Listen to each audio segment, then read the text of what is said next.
Sir એક અતુલ વિસ્તારમાં એક મૃતદેહ મળ્યો હતો, શું ઘટના હતી? ત્યાં પોલીસ શું પગલાં લીધા? તારીખ 16મી મેના રોજ આશરે બપોરે 4 વાગ્યાની આસપાસ વલસાડ રૂરલ કુમની અંદર કોલ આવેલી કે અતુલની જે ઘાસિયાવાડી છે રેલવે ગરનાળાની બાજુમાં, ત્યાં કોઈ અજાણી સ્ત્રીની લાશ પડી છે જે પહોવાયેલી હાલતમાં હોય, ગંધ મારતી હોય. ત્યાં જઈને પોલીસે તપાસ કરતા એક સ્ત્રી જે અજાણી સ્ત્રી હતી કે જેની એક લાશ હતી જે થોડી ડિકોમ્પોઝ થવાની ચાલુ થઈ હતી. તો એને સાડીથી એના હાથ પગ બાંધેલા હતા અને એને થોડું માથામાં થોડી ઈજા હતી અને લોહી હતું. તો તે બાબતે વલસાડ રૂરલ પોલીસ સ્ટેશનની અંદર BNS કલમ 103(1) મુજબનો ગુનો દાખલ કરી અને તપાસ છે એ સિનિયર PI સમારી લીધેલી હતી.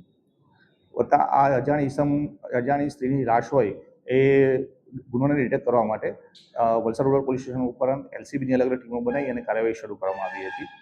અને તે અનુસંધાને આ જે અજાણી સ્ત્રીના જે મૃતદેહના ફોટો છે એ આજુબાજુની અંદર વિસ્તારમાં લઈને સર્ચ કરતા આ જે સ્ત્રી છે એ માયાદેવી પાસવાન તરીકેની ઓળખ થતી હતી, જે અતુલની અંદર ગાર્ડનર તરીકે કોન્ટ્રાક્ટની છૂટક મજૂરી કરતી હતી.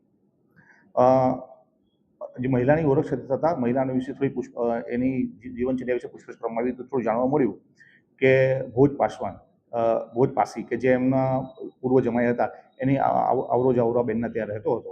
તે બાબતમાં થોડી વધારે તપાસ કરતા અને ટેકનિકલ એનાલિસિસના આધારે ખબર પડી અને ભોજ પાસવાનને અત્યારે વલસાડ ખાતે જોઈ એને પૂછપરછ માટે બોલાવવામાં આવ્યો અને જે પૂછપરછ દરમિયાન એને પોતાનો ગુનો કબૂલ કર્યો હતો.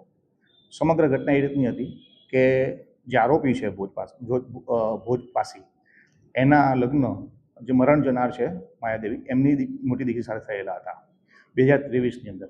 ત્યારબાદ એ લોકો બોઈસર મુંબઈ ખાતે રહેતા હતા અને એ દરમિયાન મરણ જનાર અને આરોપી વચ્ચે પ્રેમ સંબંધો ફાળવ્યા હતા, એટલે કે સાસુ અને જમાઈ વચ્ચે પ્રેમ સંબંધો થયા હતા.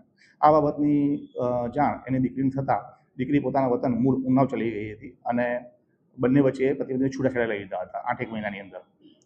ત્યારબાદ છે મરણ જનાર છે એ અહીંયા અતુલની બાજુ હરિયા ગામમાં આવી અને રહેતા હતા અને છૂટક મજૂરીને ગાર્ડનરનું કામ કરતા હતા. આ દરમિયાન પણ જે આરોપી છે એ પોતે પ્લમ્બિંગનું કામ કરે છે અને રેલવે કોન્ટ્રાક્ટરની અંદર સાથે પેટા મારીને કામકાજ કરતો હતો અને એના અલગ અલગ જ્યારે કોન્ટ્રાક્ટરી વિશ્લેષણમાં મળતા હોય ત્યારે વલસાડ અમરસાડ વગેરે અલગ જગ્યાએ જઈ અને પ્લમ્બિંગનું કામ કરતો હતો. તે દરમિયાન અવારનવાર પણ તે મરણ જનારના ઘરે જઈ અને રોકાતો હતો એવી એક જાણવા મળે.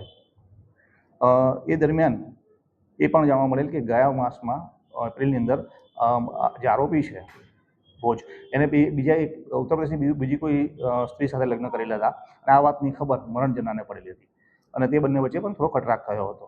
તે દરમિયાન મરણ જનારી બેન છે એમને આરોપીની પત્નીને અને સાસુને ફોન કરી અને ગાળાગાળી કરી હતી અને આરોપીનો સાથ છોડી દેવાનું છૂટા દેવા માટે દબાણ કર્યું હતું.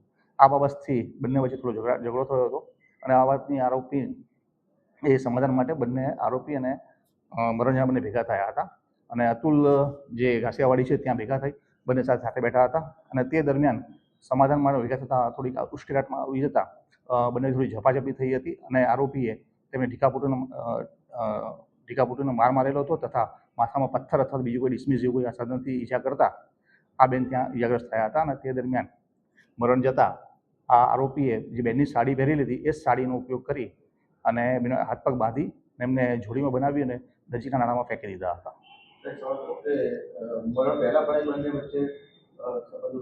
હા, એ લોકોનો ઘણા લાંબા ટાઈમ સંબંધ હતા ને જે દિવસ થયું એ પણ આરોપીએ કબૂલ કર્યું છે. જે દિવસ સમાધાન મળ્યા તે પણ એમાં સંબંધ બાંધેલા. નેક્સ્ટ